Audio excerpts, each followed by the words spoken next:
Today I'm joined by Stacy Brown Philpot, a builder, an operator, and a deep believer in what it really takes to scale with integrity. She's the founder and managing partner of Cherry Rock Capital, where she helps early stage founders grow from the messy middle to meaningful scale. Before that, Stacy led and learned inside of some of the most influential companies of our time, including serving as CEO of TaskRabbit and spending years at Google and Google Ventures. But what I love most about Stacy is not just what she's built, it's how she builds, with clarity, courage, and a deep respect for the human side of growth. This is a conversation about leadership, scale, and staying rooted in who you are as everything expands. Please enjoy my time with my dear friend Stacy. Hey y'all, let's go there.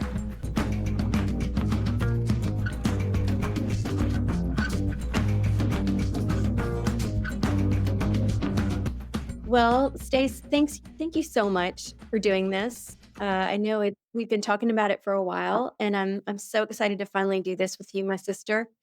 Um, I start every one of these off by telling our audience how we know one another, and you're somebody who's very special to me. But do you want to kick it off? Do you want to talk about how we know one another? I'm happy to talk about it.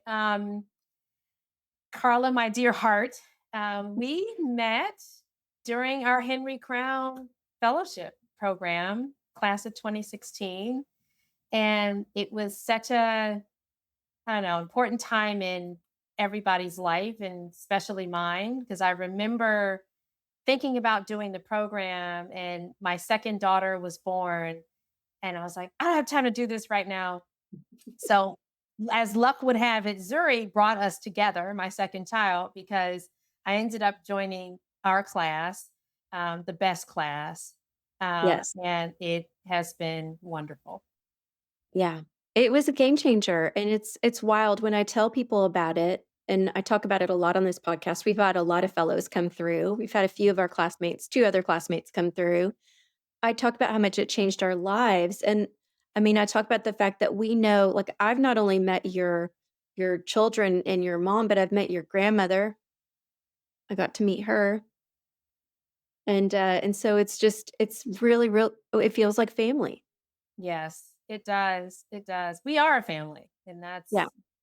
that's what's so iconic about this program. It's hard to describe what it is, and remember, like our spouses thought it was a cult because And friends.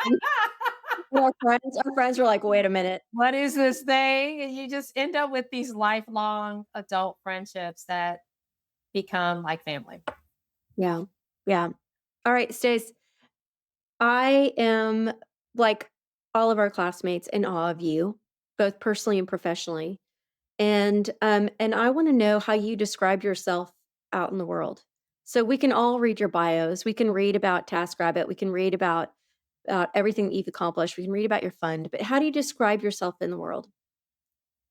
I don't describe myself. This is a Mm. tough question because I'm the kind of person who I'm a servant leader, meaning how I show up for other people is so important to me and how other people experience what I have to offer in the world is what matters.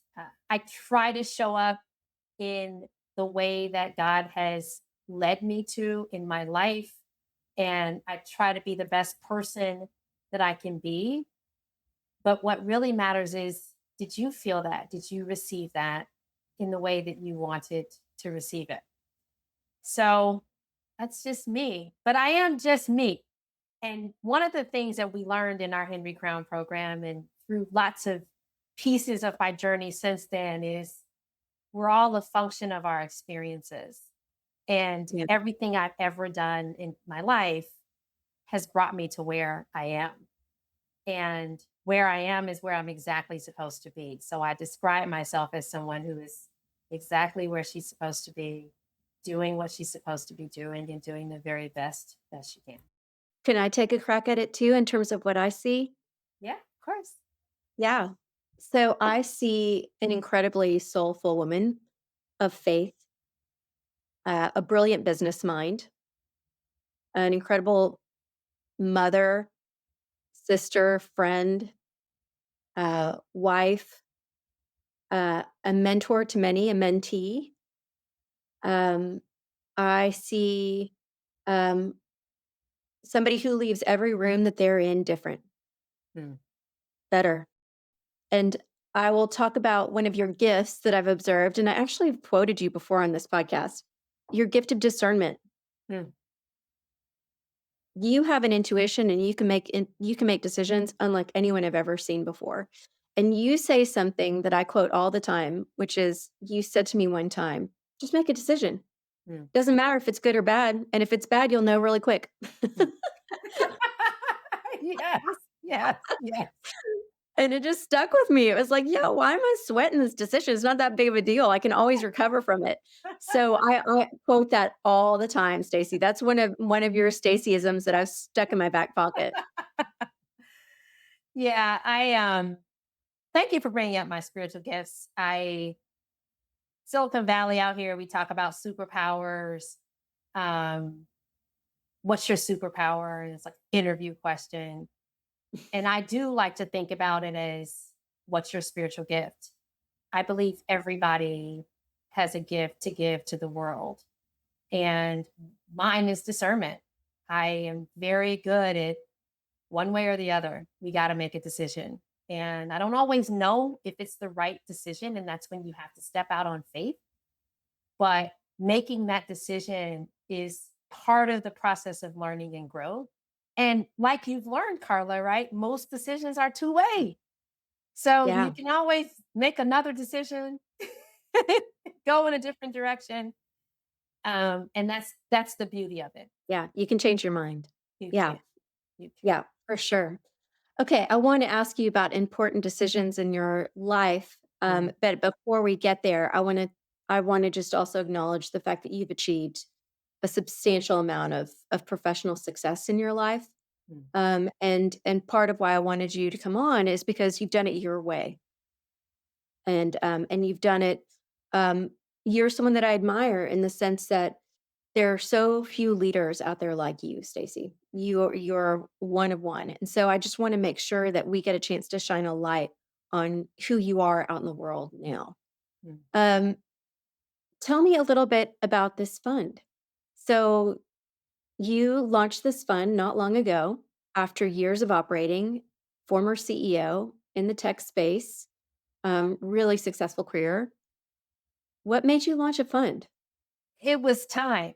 I launched Cherry Rock at the right time. When I came out to go to business school at Stanford, I came to the Bay Area 25 years ago, and I wrote my business school application about becoming a VC. Was president of the Venture Capital Club, got a summer internship, was on that path. And I'd always been somebody, if I say I'm gonna do something, I'm gonna do it, and set about the business of accomplishing that thing. Along the way, someone gave me some advice and said, you should get some operating experience. It'd be good for you, Stacy, to get some operating experience. You'll be a better investor. I said, all right. I don't know what that is because my prior career was in professional services. I was a public accountant. I was an investment banker. I said, go get this operating experience. And I went to Google, and Google became Google. It became this amazing ride. The company grew from 1,000 to 50,000 people while I was there. I thought I'd stay for a couple years, and it turned into almost a decade of learning, growth, challenge, leadership. And I was really good at building Mhm. teams and companies and hiring people. So I took all that to go to TaskRabbit, where I joined as the COO, took over as CEO, did that for 7 years. We sold it to IKEA. And after the sale, I stayed on for a few years post acquisition. And in 2020 was reflecting on, all right, what's next? We hit this pandemic. There's this moment in time of thinking about what could be next. And that's when I started to come back to, wait a minute, thought about starting this fund or being in venture capital. And as luck would have it, thanks to our Henry Crown class, I helped co found a fund with Marcelo and Paul, the SoftBank Opportunity Fund at the time. That put me back into the venture world with two people that I love so much and doing something that was extremely meaningful by investing in diverse entrepreneurs and giving me a purview into what the investment world looks like today and what it needed. And so, what that experience taught me was that we have no pipeline problem for diverse entrepreneurs, but what we do need is more focus and attention. And the focus and attention that I could bring is having run a company that grew from one to $100 million, that having been at Google, having seen scale, having understood how to govern from a board perspective, I could bring that to early stage entrepreneurs at the Series A stage. And so that's how Cherry Rock was born. I took all my operating experience, all my investing learning, and put it into this new thing, Cherry Rock Capital, to start a fund that focuses on investing in underinvested entrepreneurs at the Series A, Series B stage that don't just need access to meaningful capital, which we have, but also access to networks and resources to scale and grow your business. So I consider it a culmination of all the things I've ever done, and it's now my life's work. Yeah. Like this is the moment you've been preparing for. And which super fascinating is we've had other people on that have said, do the thing that you've always wanted to do. And so it's interesting that it started. I'd forgotten that that's what you had originally studied and gone to school for, and that's what you set out to do. You set out to be an investor, so you have Yes. been preparing yourself for this moment. Yes. So tell us, how's it going, Stace? How far are you in? Tell us what's going on. Give us all the details. Oh, wow. It's going great. We started fundraising in January of 2023, which everyone said was the hardest time to raise capital ever. And I'd never raised capital before for a venture fund. So I said, oh, well, okay. I'm just going to go do this really hard thing. But I grew up in Detroit. So I've done hard things. I can do hard things. Hard things are that they're hard and I'm capable. But it was hard. And the hard part was pursuing something in the face of adversity when you didn't have a track record. I didn't have all the expertise that everybody was looking for, but I had a purpose and I had meaning behind that purpose. Cherry Rock is named after my grandmother. She nicknamed me her cherry pie as a kid, and she passed away earlier this year, and she was the rock in our family. So Cherry Rock Capital is about being the foundation of success for the next generation of entrepreneurs. And so having that meaning and purpose is what got me through those 350 plus meetings that we had to take to raise this money. We raised $172 million. We have an iconic set of limited partners, including Ford Foundation, JP Morgan, Goldman Sachs, Mass Mutual, Pivotal Ventures, and a number of other institutions and family offices. And we closed in January of this year at a time when now everyone still says it's a hard time to raise money. So we are one of the largest female led venture funds out there investing at the early stage. And we now have 4 portfolio companies. I have a co founder and a full team of investors who are excited to deploy the capital that we raised in the way that we want to do it. So it's going well. I mean, I love how you're just so matter of fact about it, Stacey. I mean, holy shit. Let me give the audience a little bit of color of what was going on in our world. So, a lot of software saw a big run up during the pandemic. Then when the pandemic was over, the software market contracted very significantly. And the craziness really impacted many businesses by valuations being cut by sometimes in some instances more than half. Mhm. And as a result, we saw a lot of money get pulled out and sit on the sidelines. And it was very, very difficult for people to raise funds.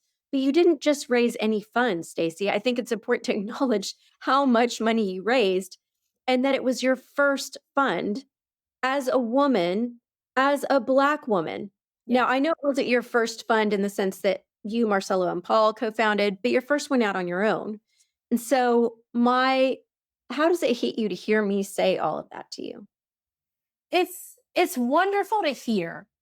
Um, Sometimes when you grow up in life, you don't want to be the best, the first, the leader of something, but somebody has to do it.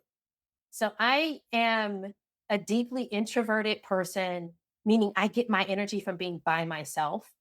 And yet I had to go out and tell the story over and over and over again about why you should invest in Cherry Rock Capital. So when I hear you say the first and being the first of this and the only and the early, it gives me so much comfort that like now there are people who can come after me. And but the important thing is, Carla, is I want people to come after me. Like I don't like being in rare air. We shouldn't really have rare air for things like the things that I'm doing. It should not be this hard to raise this much money, but it is. And so I only hope that I've made the path a little bit easier for the next person who comes behind me because there were so many people who made the path a heck of a lot easier for me to get to where I am. But thank you for the acknowledgement that it was really hard. There was like really dark moments in the fundraising process. I remember driving around, I had to take my daughter to horseback riding and I was pitching.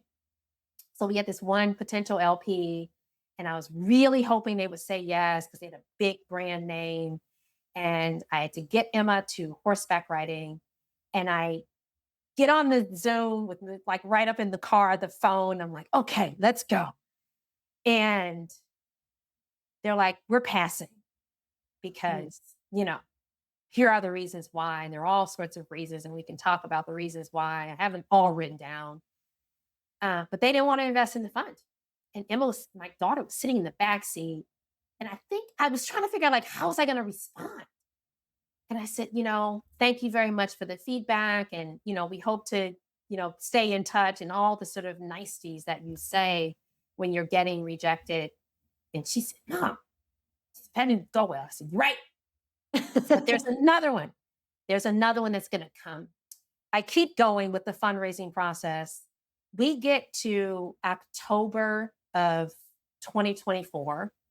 We were less than 50% total dollars raised. Um, and I am like, this is it. My grandmother always had this phrase called, I would say, poop or get off the pot. I'm going to not use the word that she would have used, but that was what came to me. And I emailed everybody and I said, this is it, everybody. Wait, I And don't know this part. Okay, keep going. and either you're going to come in or you're not. And we're closing in January. I told them December because the holidays I knew was going to take a few weeks to get things through, but our final close date was January 2025.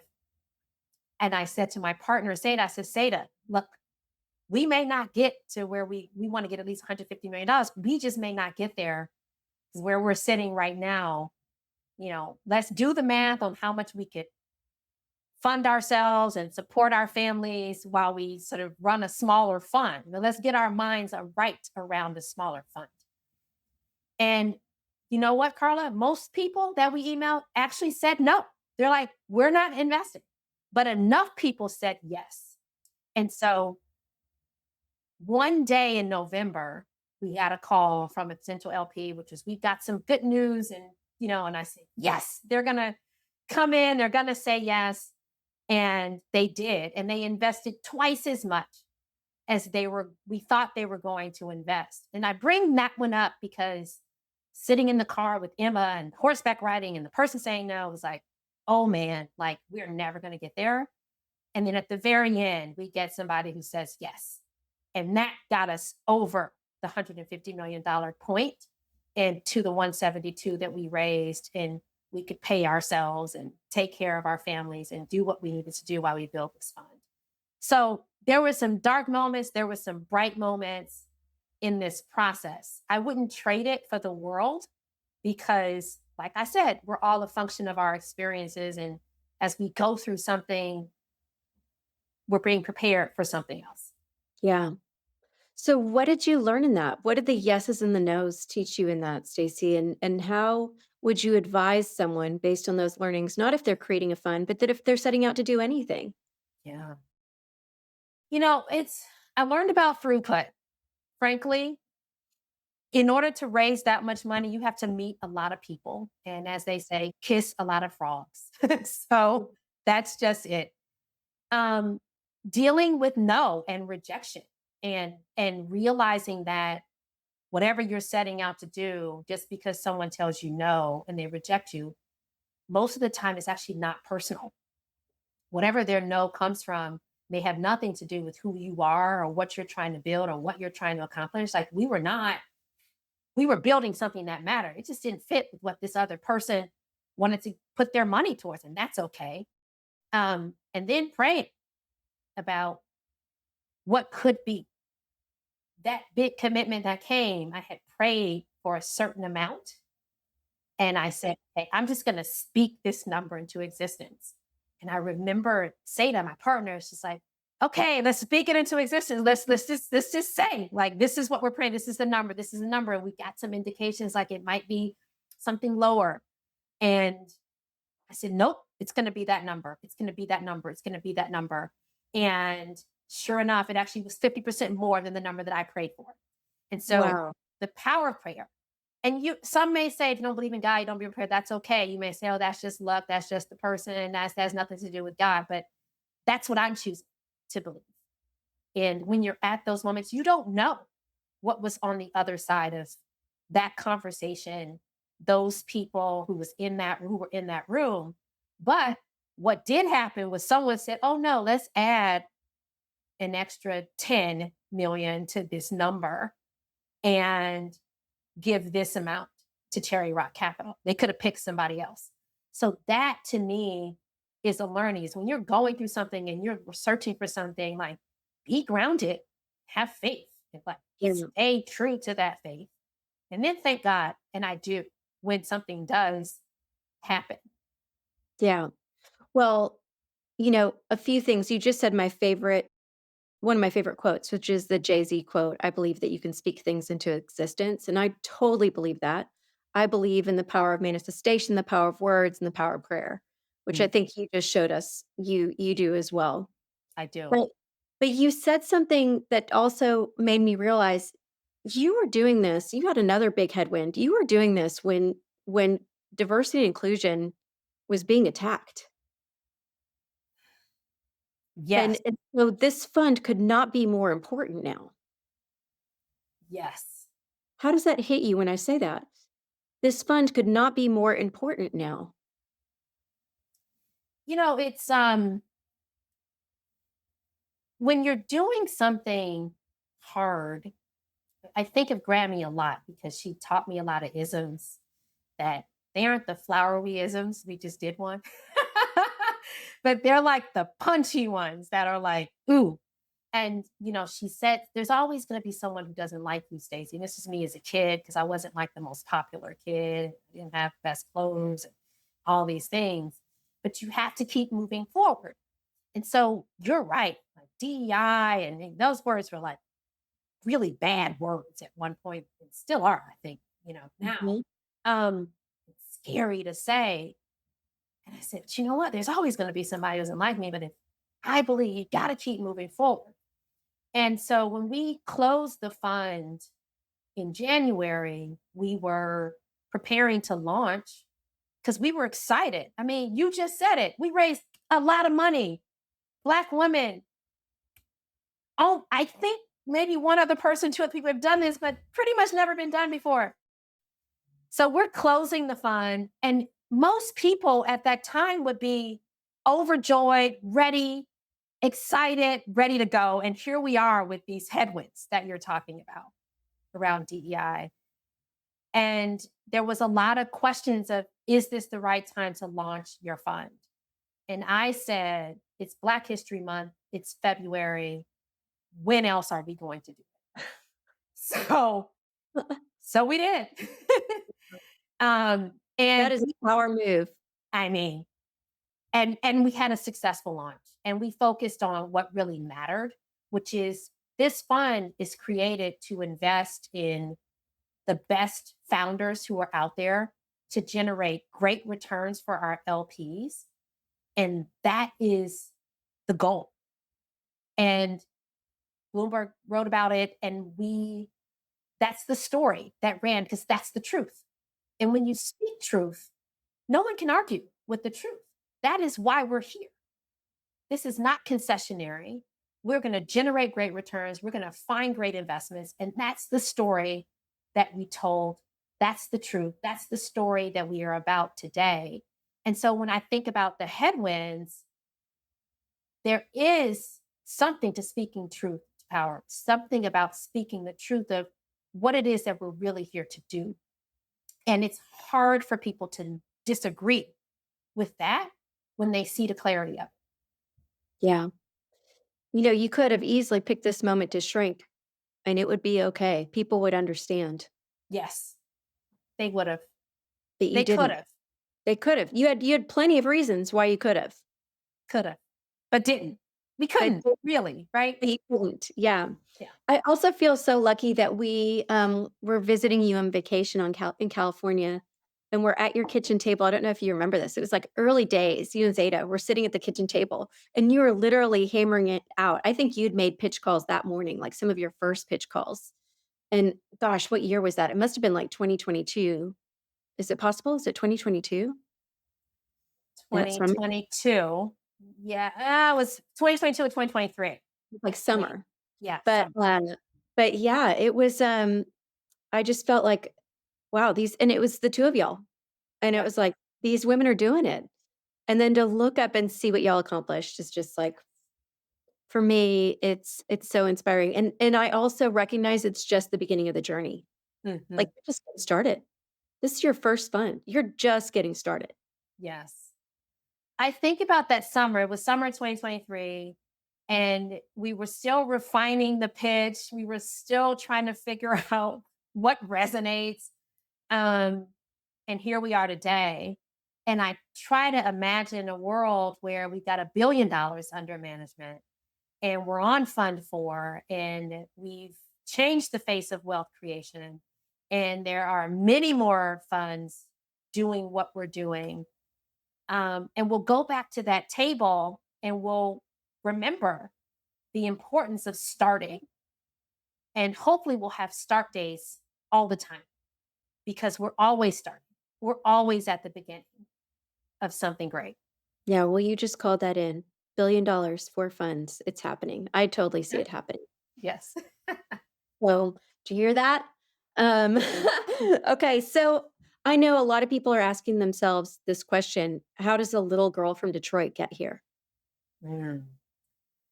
Woo! Through a lot of prayer, um, persistence, pursuit. It is, I grew up in Detroit with a family that loved each other. And we didn't always know the best way to show it. Sometimes it was an extra hug. Sometimes it was that meal that we needed. Sometimes it was my mom helping me with my homework late at night. Sometimes I was thinking about this with my kids now who are teenagers, like my mom doing her best to stay, to keep us out of trouble, even though we were doing our best to try to find the trouble. So it was that.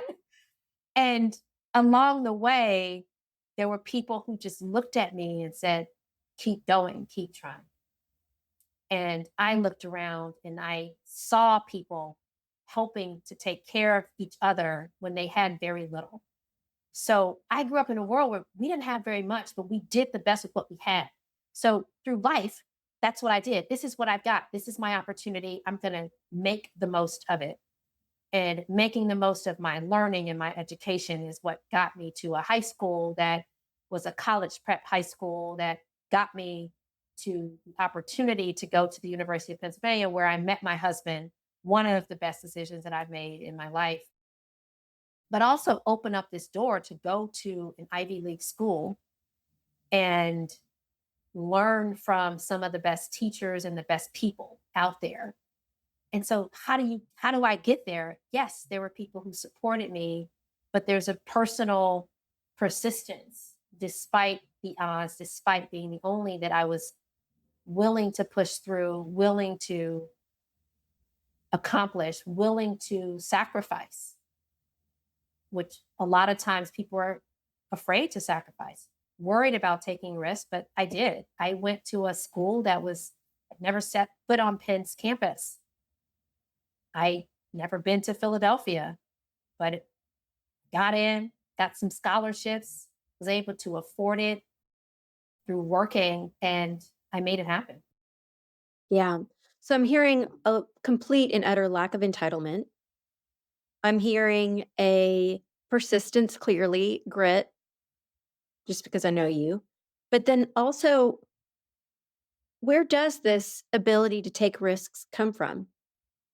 Or this willingness to you call it sacrifice or but also to take risks. Where does that come from?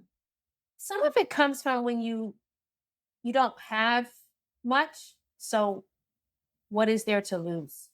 Mhm. If you have a lot, you sort of hoard and protect, well, this thing, oh, I don't want to lose that. And I admit, when I had kids, I was like, wait, my risk profile changed. I'm a much safer driver now than I was when I was a teenager. I will admit that. My kids are like, you're a grandma driver. And my brother's like, you have not seen Stacy really drive. Yeah. So there are things that happen in our lives that change our risk profile. But when I come from, we didn't have much. So we could only go up from here. So I can relate to this. I used to say I can lose my job because I can make a mean margarita. Like I'm not afraid to 10 bar, and No, so I can definitely relate. When you haven't had much, everything is upside and you also know that you can always rebuild yourself. There's kind that's of right. this knowing about that. But I'm gonna challenge you on this, Stace, because Okay. you still take risks. This fund was a risk. What you Yes. just described was a risk. Yes. A reputational one, a financial one, any way you wanna look at it, it involved risk. And it's true, your risk profile does change as you become more successful and you have more wins and you get you build more financially, the stakes get a heck of a lot higher, and you have children and you have family counting on you. Mhm. So, how do you keep taking those risks as the stakes change? How do you keep being a little bit of a wild driver? I am the kind of person that I like the precipice. Like I like being on the precipice of something and not knowing like if I'm going to fall off or not. Um Everybody's personality is different, but that's how I am. So if I'm sitting somewhere and I'm like, "Oh, this feels way too comfortable." I'm going to naturally put myself on that precipice just to see what happens. Yes, taking those risks and having success and failures has taught me to be more confident that if I take them, there can be success. If I take them and I fail, I will learn something from my mistakes, sometimes more than the successes. So, all of those risks are going to be good for me. I also don't hold on too much to things either. And this comes from my faith, which is none of this stuff is really for me, really, right? I'm just temporarily here on this earth. And so if I let go just a little bit, it just allows me to push myself to say, what else have I got to lose? None of this is really for me. So just get out there, Stacy. Put it out there. Let's see who Yeah. benefits from this gift. Yeah. And you said it earlier. I think you said the phrase, what could be possible. And I have found too that when you let go, life can surprise you. Yep. Just just like that amount that you prayed for that ended up being 50% more. If you just open yourself up to what could be possible, it surprises you. But now I want to talk about it because you brought it up, failure. Mm. So if anybody listening to this is thinking, "Damn, it's been up and to the right for this woman ever since she left Detroit." But were there failures along the way? Oh, God. Yeah. um, you know, I've had many career failures. I would say times at Google when I thought I should have been promoted, I didn't get promoted and other people did. So I had to go back and retrace my steps and like retrench and figure out like what do I need to do differently? How do I show up differently? When I was at TaskRabbit, we had this big product launch that I was part of, and and in fact, the leader of Leah was still there. But I was pushing this thing, I was driving this thing, and it was a disaster at the launch. And oh man, like how do we correct from that? Um, we had a hacker come in and hack the site one time because of a vulnerability we had on the website that we failed to protect. And you're the CEO, it's your job. This is your job. This is me. And it almost exposed customers' information. And there was 72 hours of real worry there. Um, Quite scary. When I left TaskRabbit and was thinking about what I was going to do next, it took 2 years to raise this fund. We just talked about the dark parts.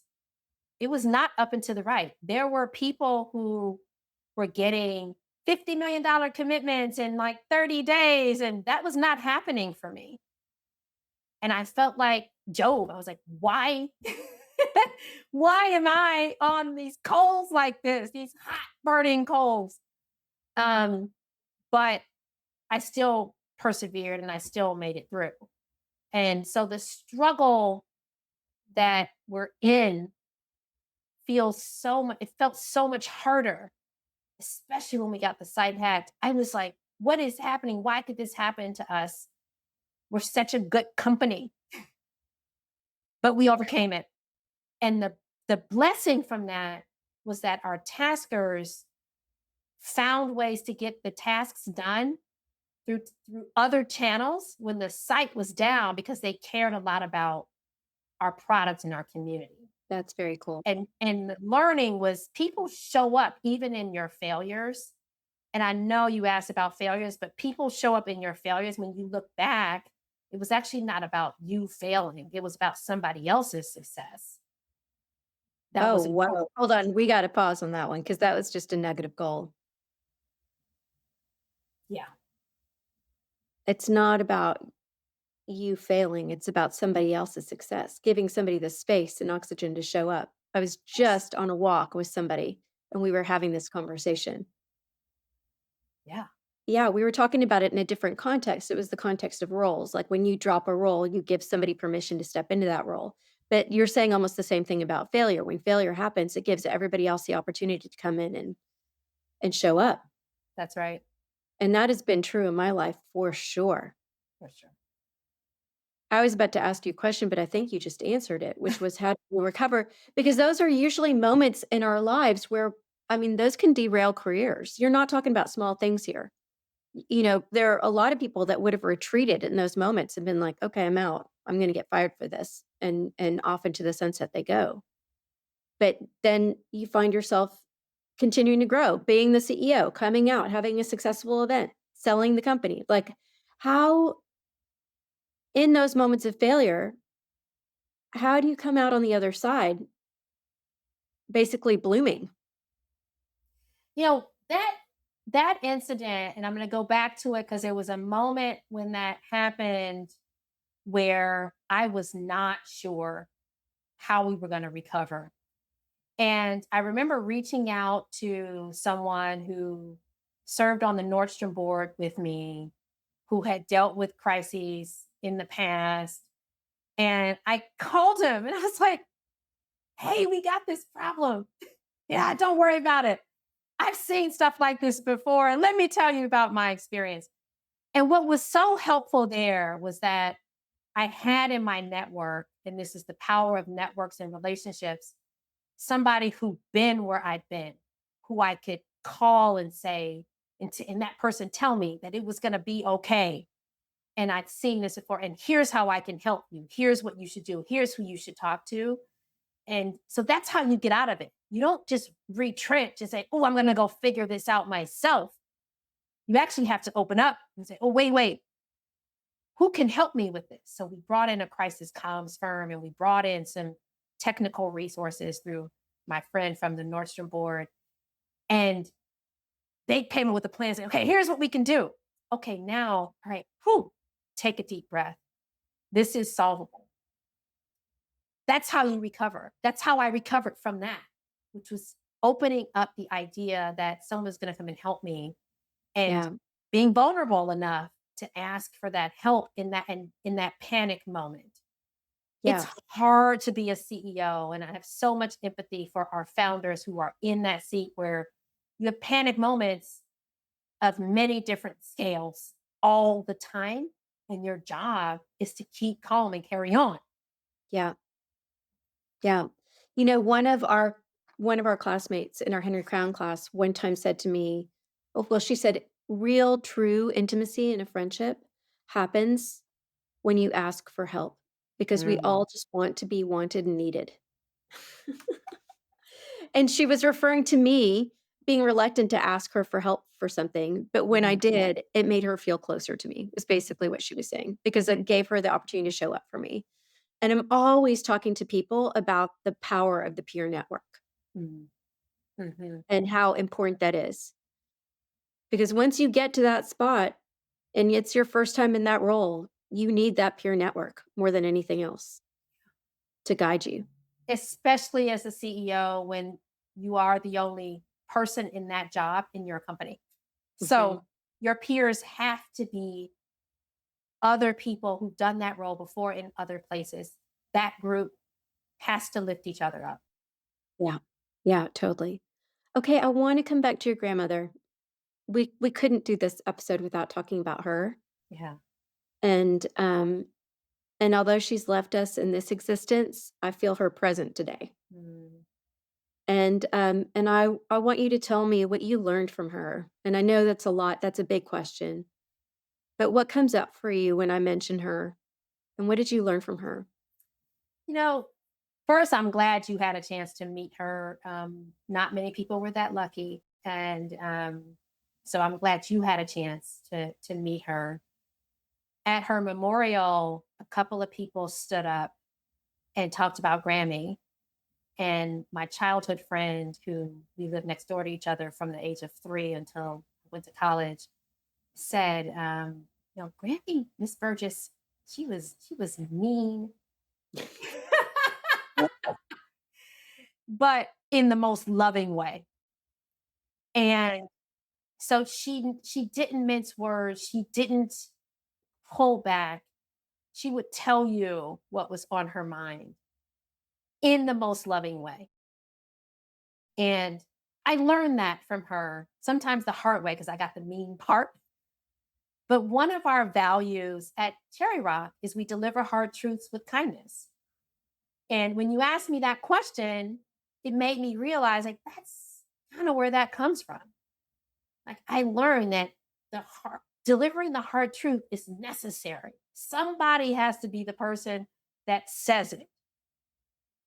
But when we do it, we can do it with kindness and we can come from the right place. And she always came from the right place with her hard truths that helped us, all the kids on the block, like be better kids because of that.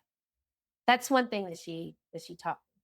She also taught me the importance of to just keep living. And a lot of times we go through life and things are hard.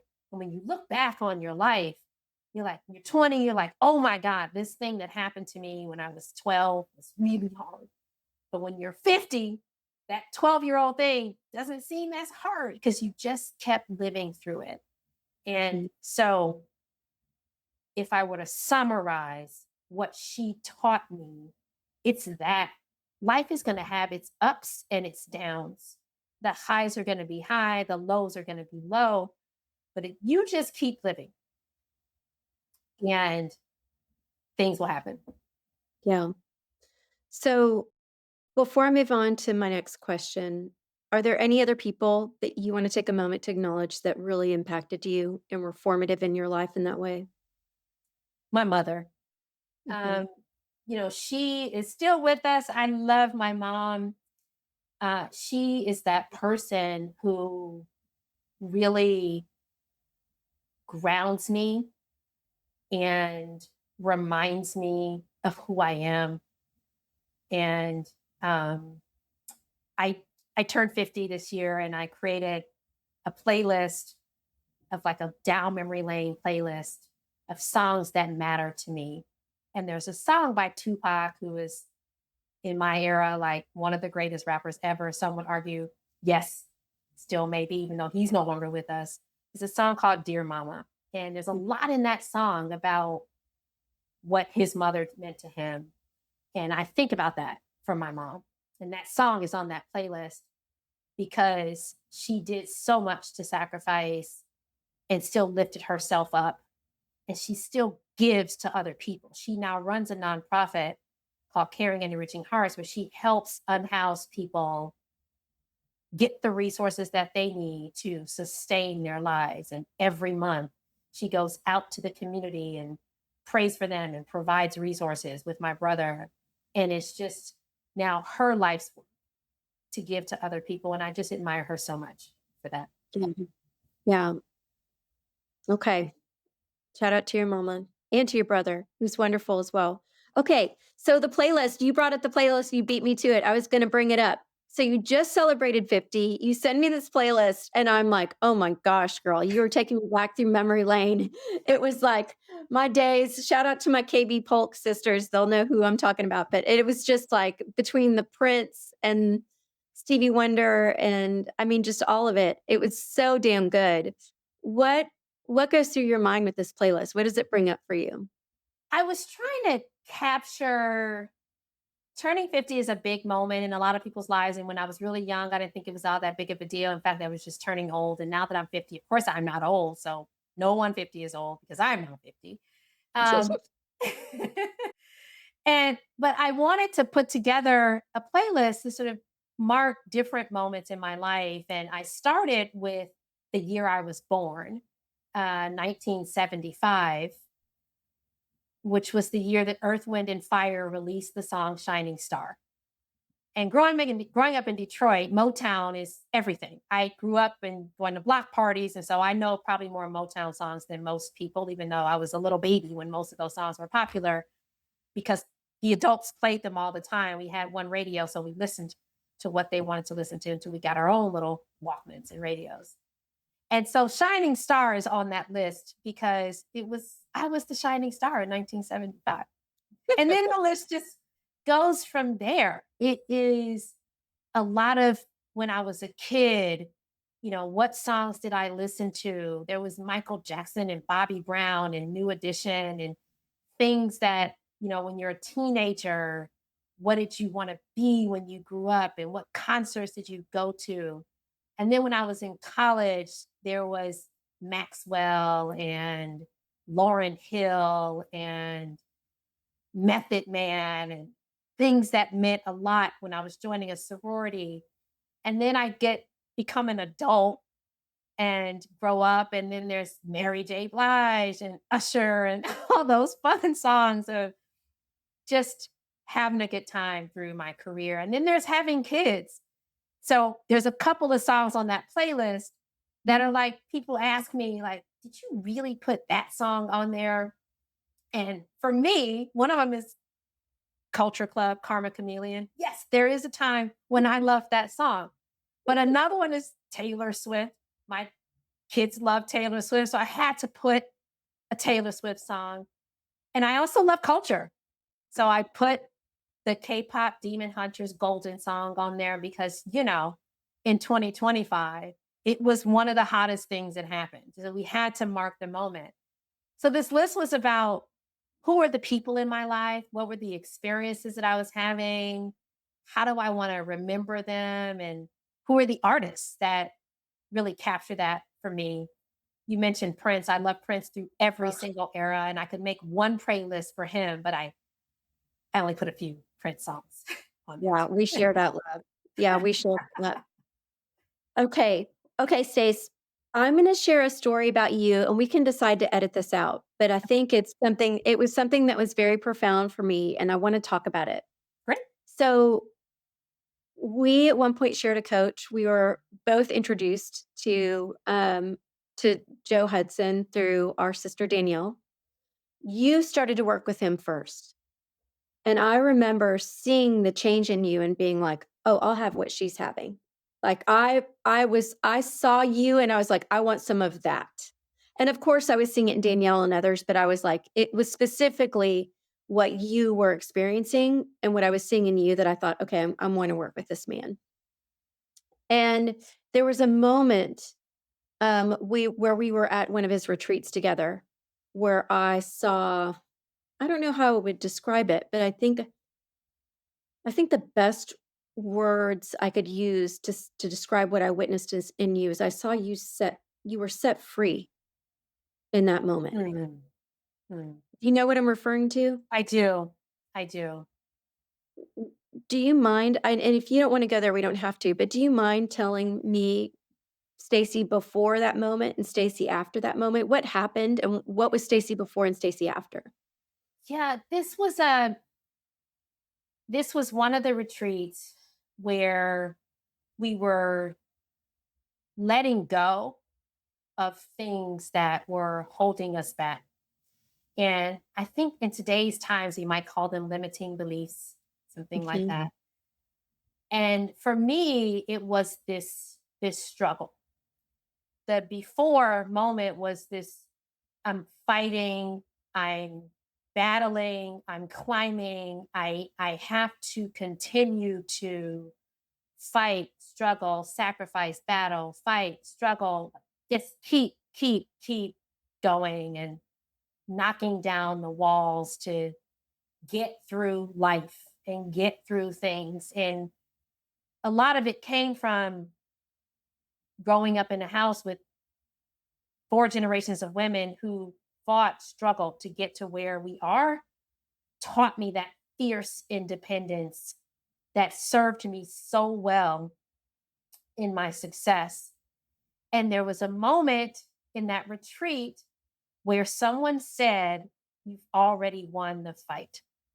And that was when I like realized, oh my goodness, yes, I have. And it changed me because my life had been about what is the struggle and doing the thing. But what it was supposed to be about and became about was about being the person that I am, that had won the fight and living in a state of mind where I'd already won the fight. I never forget that phrase because sometimes I have to remind myself, Stacey, you've already won the fight. My Mm. therapist tells me to do this sometimes, is literally pat myself on the back so I can remind myself of what I've already done. And so thank you for bringing that story up. I remember it often. Yeah, it was one of the most powerful things to bear witness. And just from the outside looking in, it's as if it stuck. Thank you. You know, it was just an acknowledgement, and then there was a joy. Mm. There was a joy that came through. Not to mention, I mean, you look like you were a teenager when we left that retreat. It was like Benjamin Button. We were all commenting on it, like turned into a young teenager. Um, okay, based on everything we've talked about, Stacey, I'd be remiss if we didn't talk about you as a wife and mother. Mm. And I want to take some time. There are probably people that are saying, "How did she do this all?" And then have two amazing girls. How does this how does your experience inform how you're preparing Zuri and Emma? I was I will say that one of the best decisions I made in my life is meeting Chris and marrying him. And we've been together for 25 years and we've had our ups and downs and we're still here. And choosing your life partner has been everything. I've not done this alone at all. And if not for him, we would not have the life that we have together and the kids that we have in the way that we're raising them. Um, my kids are 14 and 11. I have two girls, and I think about the world that they're entering and they're growing into and how they're shaping their thinking. And what do I want to see? Someone gave me a book for my birthday of the front cover of the New York Times on the day that I was born, October 27th, 1975. And at the very bottom left of the front page is an article about there being hope for Black people, in particular Black women, and hope in career opportunities and opportunities for advancement on the day that I was born. Whoa. I know, right? And if I think back in 50 years, like, have we made progress? We have certainly made progress in every aspect of our society. And so, for that, I'm so glad that whoever wrote that article wrote about hope because all the people who had that hope helped all the things that have happened over the last 5 decades. But do we have far to go? And this is what I think about my kids. Yes, we do. And I hope that they can take what I've built and create the world that they want to see and learn that the experiences that they've had, the women who have shaped them, the men who have shaped them, the people from all over the world that they've met have shaped them to create the world that they want to see. And so I try to give them as much exposure as possible, but let them have their own minds and their own ideas for creation. Whew. That is so important. That is so important, and I can't wait to see what they create. It's really fun to start to see what their interests are, and how they're developing. Okay, so you said hope. I'm gonna bring it home now. What's your hope for the world, Stacy? Wow, I have so many hopes for this world. I hope we have a world hundreds of years from now and that our environment will sustain the human race. I hope that as an investor in technology that we help bring to life companies that make a difference in the time that they're here and beyond. I hope that my kids achieve what they want to achieve, but remember that they have a chance and a responsibility to give back. Mm. And I hope that you and I are friends forever. You That stay with me. is one of my biggest hopes. I love you, Carlo. I love you too. We need to do another Fronty Moon. Let's That's we'll right. That's we'll right. we'll tell a story about that soon, God. um, but yes, and what is the role of faith in that hope, Stacy? Your faith? My faith has it, it gives me, it grounds me in the hope. Like the hope for me isn't like this fly thing. It's like this is what I pray for every day. Every morning I get up, I do a devotional, and I meditate before I start my day. And I pray for these things to happen. And so my hopes are from what I want to see in the world, what God wants to see from all of us in the world, and what I pray about. Mm, yeah, beautifully said. Well, I am grateful for your friendship. Me I too. have hope, but I also have a ton of gratitude. My hope is that we'll spend more time together. My want is that we'll spend more time together. And I just loved having you on, Stace. I think your story, we could have multiple episodes on your story.